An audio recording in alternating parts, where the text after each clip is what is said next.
सत्संगत जी, प्यार से कहना धन निरंकार जी।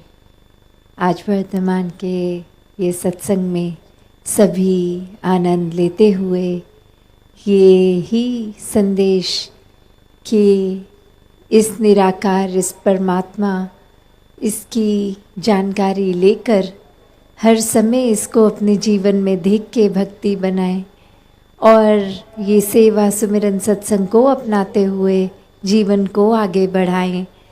तो जो मुख्य बात हर कोई अपने वचनों में यही कि सांसें तो ख़त्म हो जाएंगी एक दिन, तो जीते जी भी ये ब्रह्म ज्ञान लेकर मुक्ति मिले लें और फिर जीवन के बाद भी इस आत्मा का मिलन इस परमात्मा से स्वाभाविक हो जाएगा।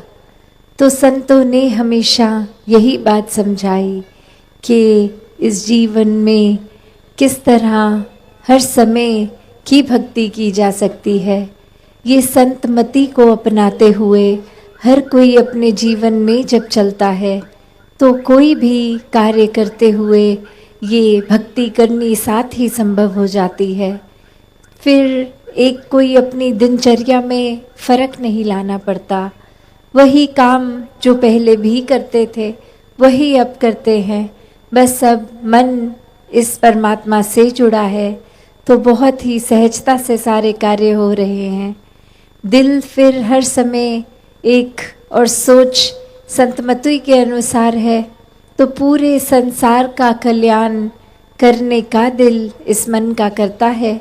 फिर सिर्फ अहंकारी होके, सेल्फ सेंटर्ड होके, सिर्फ अपनी ही एक सेल्फिश, एक अपने ऊपर ही केंद्रित नहीं, फिर ये बात की समझ आ जाती है कि जहाँ ये कुछ घर परिवार दोस्त इत्यादि ये छोटा सा दायरा हमारा नहीं है, ये वासुदेव कुटुंबकम की भावना कि पूरा संसार एक परिवार है। क्योंकि इस हर पूरे जहाँ पे भी ब्राह्मण की बात करें, कण कण में परमात्मा है तो हर एक में परमात्मा है। फिर वो एक भाषाएं चाहे हों, क्षेत्र हों, एक रंग के आधार पे, कल्चर के आधार पे ये भेदभाव होने, ये मन में नफ़रतें आनी फिर संभव नहीं होती, क्योंकि हर एक में परमात्मा के फिर दर्शन हैं। तो कौन बड़ा कौन छोटा, कौन अपना कौन पराया, सभी अपने, सभी जैसे हम हैं, हमारे अंदर परमात्मा तो हर एक में भी।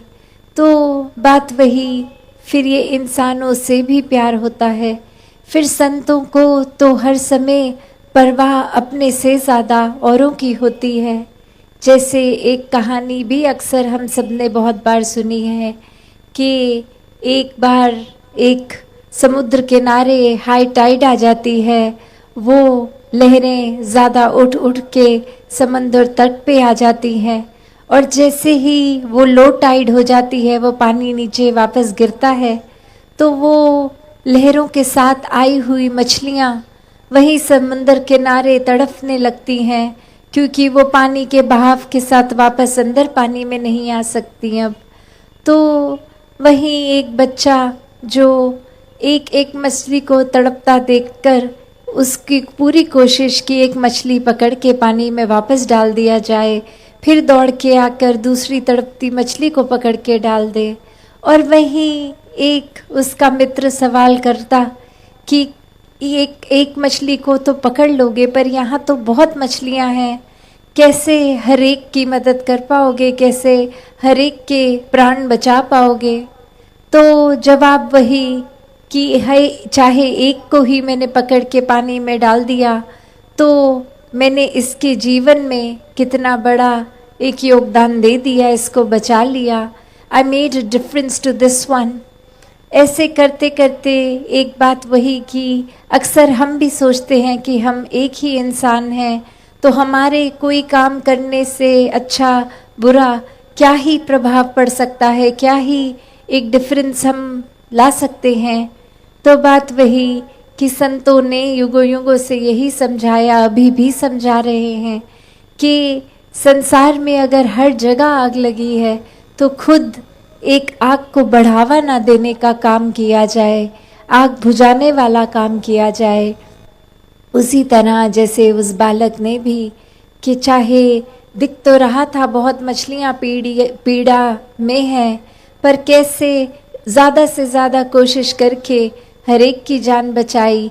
हाँ, हर एक की नहीं बचा पाया, पर जितना उससे हो सका ऐसा ही सेवा भाव अगर हम हमारे अंदर भी लाएंगे तो बात वही कि एक संसार में अगर आग लगी है तो जितना भी कंट्रीब्यूशन, जितना भी योगदान हम वो शीतलता देने में लगा सकते हैं उतना तो दें।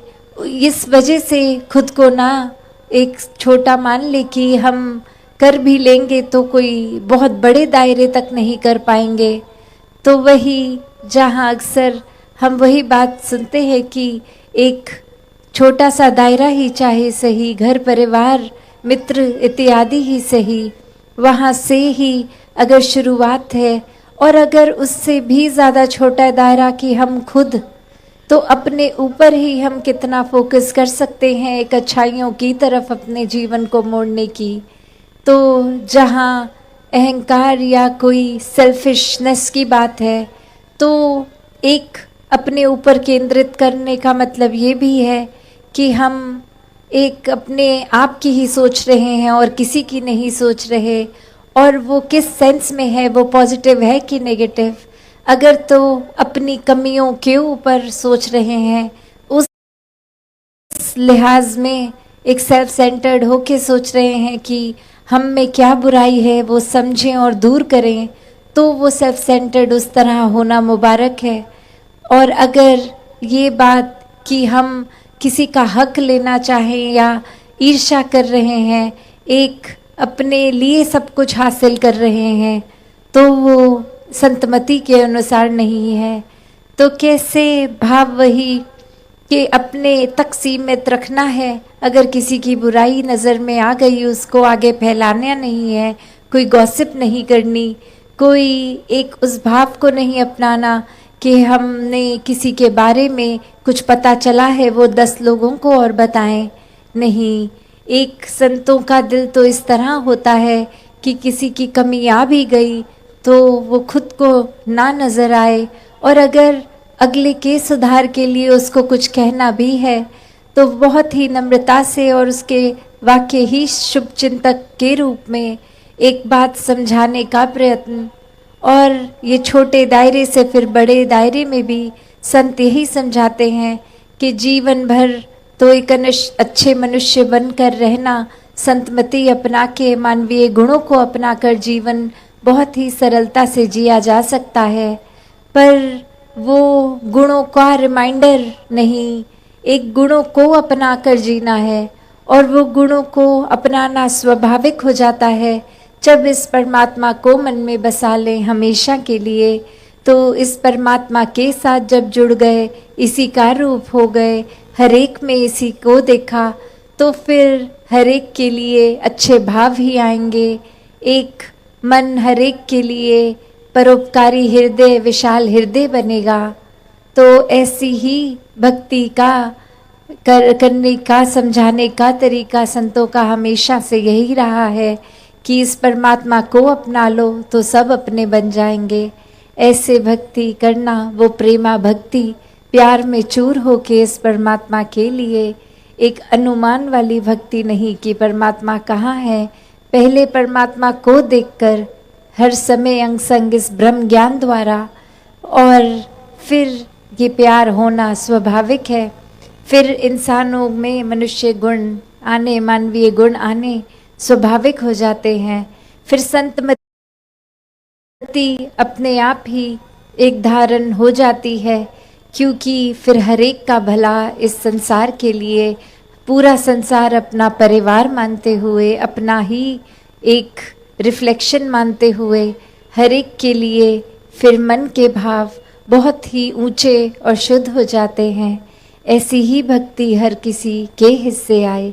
सत्संगत जी, धन निरंकार जी।